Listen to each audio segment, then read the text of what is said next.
Hi friends, ಎಲ್ಲರಿಗೂ ನಮಸ್ಕಾರ. ಮತ್ತೊಮ್ಮೆ ನಿಮ್ಮ ರವಿ ಫೈರ್ ಬ್ರ್ಯಾಂಡ್ ಯೂಟ್ಯೂಬ್ ಚಾನಲ್ಗೆ ಸ್ವಾಗತ. ತುಂಬ ಜನ ಲೇಬರ್ ಕಾರ್ಡು ಈ ಶ್ರಮ್ ಕಾರ್ಡು ಒಂದೇ ಅಂತ ಅನ್ಕೊತಾ ಇದ್ದೀರಾ. ಸೊ ಲೇಬರ್ ಕಾರ್ಡೇ ಬೇರೆ, ಈ ಶ್ರಮ್ ಕಾರ್ಡೇ ಬೇರೆ. ಸೊ ಈ ಒಂದು ವಿಡಿಯೋದಲ್ಲಿ ಲೇಬರ್ ಕಾರ್ಡ್ಗೂ ಈ ಶ್ರಮ್ ಕಾರ್ಡ್ಗೂ ಇರುವಂತಹ ವ್ಯತ್ಯಾಸವೇನು, ಯಾವ ಕಾರ್ಡಿಂದ ಏನೆಲ್ಲ ಉಪಯೋಗವಿದೆ, ನಂತರ ಯಾವ ಕಾರ್ಡಿಂದ ಏನೆಲ್ಲ ಉಪಯೋಗವನ್ನು ನಾವು ಪಡ್ಕೋಬಹುದು ಅನ್ನೋದ್ರ ಬಗ್ಗೆ ಸಂಪೂರ್ಣವಾದ ಮಾಹಿತಿಯನ್ನು ಕೊಡ್ತೀನಿ. ಸೊ ಹಾಗಾಗಿ ಈ ವಿಡಿಯೋವನ್ನು ಪೂರ್ತಿಯಾಗಿ ನೋಡಿ. ಅದೇ ರೀತಿಯಾಗಿ ಯಾರೆಲ್ಲ ನಮ್ಮ ಯೂಟ್ಯೂಬ್ ಚಾನಲ್ಗೆ ಸಬ್ಸ್ಕ್ರೈಬ್ ಮಾಡ್ಕೊಂಡಿಲ್ವೋ ಅಂಥವ್ರು ಕೂಡಲೇ ಸಬ್ಸ್ಕ್ರೈಬ್ ಮಾಡ್ಕೊಳ್ಳಿ. ಸೊ ಲೇಬರ್ ಕಾರ್ಡನ್ನು ಯಾರೆಲ್ಲ ಮಾಡಿಸ್ಕೋಬೋದಪ್ಪ ಅಂತ ಅಂದರೆ, ಅಸಂಘಟಿತ ವಲಯದಲ್ಲಿ ಕೆಲಸ ಮಾಡುವಂತಹ ಕಾರ್ಮಿಕರಾದ ಕಟ್ಟಡ ಕಾರ್ಮಿಕರು, ನಂತರ ಪೈಂಟರ್ಸು, ಕಾಂಕ್ರೀಟ್ ಕೆಲಸವನ್ನು ಮಾಡುವಂಥವ್ರು, ನಂತರ ಬಡಗಿ ಕೆಲಸವನ್ನು ಮಾಡುವಂಥವ್ರು ಮುಂತಾದವರು ಈ ಒಂದು ಲೇಬರ್ ಕಾರ್ಡನ್ನು ಮಾಡಿಸ್ಕೋಬಹುದು. ನಂತರ ಈ ಶ್ರಮ್ ಕಾರ್ಡನ್ನು ಯಾರೆಲ್ಲ ಮಾಡಿಸ್ಕೋಬೋದಪ್ಪ ಅಂತ ಅಂದರೆ, ಕೃಷಿ ಕಾರ್ಮಿಕರು, ಅಸಂಘಟಿತ ಕಾರ್ಮಿಕರು, ನಂತರ ಎಲ್ಲ ರೀತಿಯ ಕಾರ್ಮಿಕರು ಈ ಶ್ರಮ್ ಕಾರ್ಡನ್ನು ಮಾಡಿಸ್ಕೋಬಹುದು. ಉದಾಹರಣೆಗೆ ಗೌರ್ಮೆಂಟ್ ಕೆಲಸ, ನಂತರ ESA, PF, NPS ಅನ್ನು ತಗೊತಾ ಇರ್ತಕ್ಕಂಥವ್ರು ಬಿಟ್ಟು ಉಳಿದಂಥವರು ಪ್ರತಿಯೊಬ್ಬರು ಸಹ ಈ ಶ್ರಮ್ ಕಾರ್ಡನ್ನು ಮಾಡಿಸ್ಕೋಬಹುದು. ಇನ್ನು ಲೇಬರ್ ಕಾರ್ಡ್ ಮಾಡಿಸ್ಕೊಳ್ಳೋದಕ್ಕೆ ಏನೆಲ್ಲ ದಾಖಲಾತಿಗಳು ಬೇಕಪ್ಪ ಅಂತ ಅಂದರೆ, ಆಧಾರ್ ಕಾರ್ಡ್ ಬೇಕಾಗುತ್ತೆ, ನಂತರ ಉದ್ಯೋಗ ಪ್ರಮಾಣ ಪತ್ರ ಬೇಕಾಗುತ್ತೆ, ವಯಸ್ಸಿನ ದೃಢೀಕರಣ ಪತ್ರ ಬೇಕಾಗುತ್ತೆ, ಬ್ಯಾಂಕ್ ಪಾಸ್ಬುಕ್ ಬೇಕಾಗುತ್ತೆ. ಇಷ್ಟಿದ್ರೆ ನೀವು ಲೇಬರ್ ಕಾರ್ಡನ್ನು ಮಾಡಿಸ್ಕೋಬಹುದು.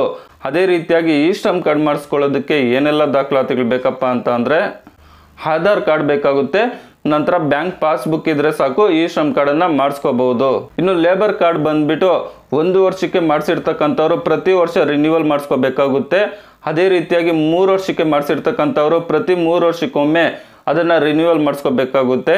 ಅದೇ ಈ ಶ್ರಮ್ ಕಾರ್ಡ್ ಮಾಡಿಸ್ಕೊಂಡಂಥವ್ರು ಒಂದು ಬಾರಿ ಮಾಡಿಸಿದ್ರೆ ಜೀವನ ಪರ್ಯಂತ ಈ ಶ್ರಮ್ ಕಾರ್ಡ್ ಇರುತ್ತೆ, ಅದನ್ನು ಪದೇ ರಿನ್ಯೂವಲ್ ಮಾಡಿಸೋ ಅವಶ್ಯಕತೆ ಇರೋದಿಲ್ಲ.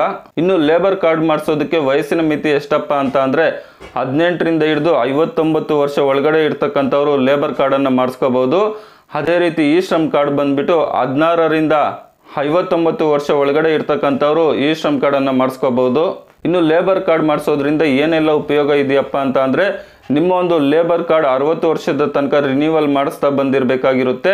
ಅಂಥವ್ರಿಗೆ 60 ವರ್ಷದ ನಂತರ ಪ್ರತಿ ತಿಂಗಳು 1,000 ರೂಪಾಯಿ ಪೆನ್ಷನ್ ಹಣ ಬರುತ್ತೆ.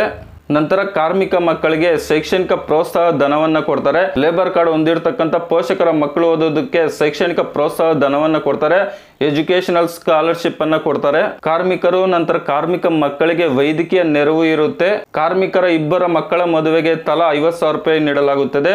ಉದಾಹರಣೆಗೆ ಒಂದು ಮಗು ಮದುವೆಗೆ ಅಂತ ಹೇಳ್ಬಿಟ್ಟು 50,000 ರೂಪಾಯಿ, ನಂತರ ಇನ್ನೊಂದು ಮಗು ಇದ್ರೆ ಆ ಮಗುವಿನ ಮದುವೆಗೂ ಸಹ 50,000 ರೂಪಾಯಿ ಮಕ್ಕಳ ಮದುವೆಗೆ ಪ್ರೋತ್ಸಾಹ ಧನವಾಗಿ ನೀಡಲಾಗುತ್ತದೆ. 2 ಮಕ್ಕಳಿಗೆ 50,000 ರೂಪಾಯಿ ಮಕ್ಕಳ ಮದುವೆಗೆ ಅಂತ ಹೇಳ್ಬಿಟ್ಟು ಪ್ರೋತ್ಸಾಹ ಧನವನ್ನು ನೀಡಲಾಗುತ್ತದೆ. ಆರೋಗ್ಯ ಸೇವೆಯ ಜೊತೆ ಅಪಘಾತವಾಗಿ ಮರಣವನ್ನು ಹೊಂದಿದ್ರೆ 5 ಲಕ್ಷ ರೂಪಾಯಿ ಸಹಾಯಧನ ನೀಡಲಾಗುತ್ತದೆ. ಸೊ ಇಷ್ಟೆಲ್ಲ ಲೇಬರ್ ಕಾರ್ಡಿಂದ ಉಪಯೋಗವಿದೆ.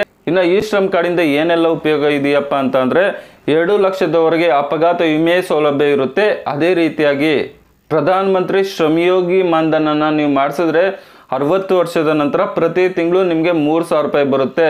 ಸೊ ನೋಡಿದ್ರಲ್ವಾ ಫ್ರೆಂಡ್ಸ್, ಲೇಬರ್ ಕಾರ್ಡಿಂದ ಏನೆಲ್ಲ ಉಪಯೋಗವಿದೆ, ಅದೇ ರೀತಿಯಾಗಿ ಈ ಶ್ರಮ್ ಕಾರ್ಡಿಂದ ಏನೆಲ್ಲ ಉಪಯೋಗ ಇದೆ ಅಂತ ಹೇಳ್ಬಿಟ್ಟು. ಈ ಶ್ರಮ್ ಕಾರ್ಡೇ ಬೇರೆ, ಲೇಬರ್ ಕಾರ್ಡೇ ಬೇರೆ. ಸೊ ಎರಡೂ ಒಂದೇ ಅಲ್ಲ.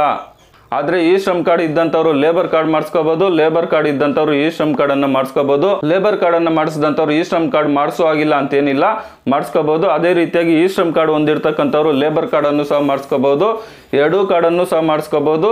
ಅದು ಅವರವರ ಇಷ್ಟಕ್ಕೆ ಬಿಟ್ಟಿದ್ದು. ಆದರೆ ಈ ಶ್ರಮ್ ಕಾರ್ಡ್ಗಿಂತ ಲೇಬರ್ ಕಾರ್ಡಿಂದ ತುಂಬ ಉಪಯೋಗವಿದೆ.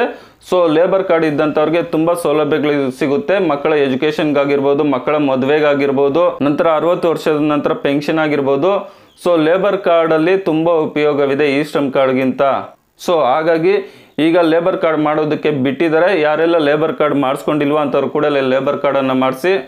ಸೊ ಈ ಮಾಹಿತಿ ನಿಮ್ಗೆ ಇಷ್ಟವಾಗಿದ್ದರೆ ತಪ್ಪದೇ ಒಂದು ಲೈಕ್ ಮಾಡಿ.